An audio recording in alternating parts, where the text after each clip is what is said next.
আজকের এই ভিডিওটা হলো খুব গুরুত্বপূর্ণ।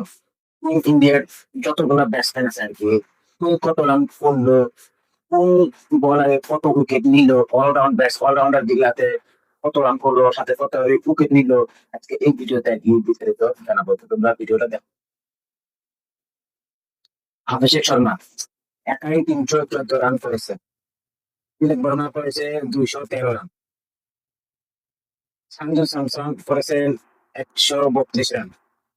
শুভমন গিল করেছেন ১২৭ রান। সূর্য কুমার যাদব করেছে মাত্র ৭২ রান। আকসার প্যাটেল ৫৭ রান প্লাস ৬টা উইকেট নিয়েছেন। খুব ভালো। শিবম দুবে ৫০ রান করেছেন প্লাস ৫টা উইকেটও নিয়েছেন। হার্দিক পান্ডিয়া সে করেছে ৪৮ রান প্লাস ৪টা উইকেটও নিয়েছেন। কুলদীপ যাদব সে হাইস্ট উইকেট টিকার আরকি ১৭টা উইকেট নিয়েছেন। তারপরে জাসপ্রীত বুমরা ৭টা উইকেট নিয়েছেন। তারপরে আমাদের বরুণ চক্রবর্তী নিয়েছেন ৭টা উইকেট। তো এই নিয়ে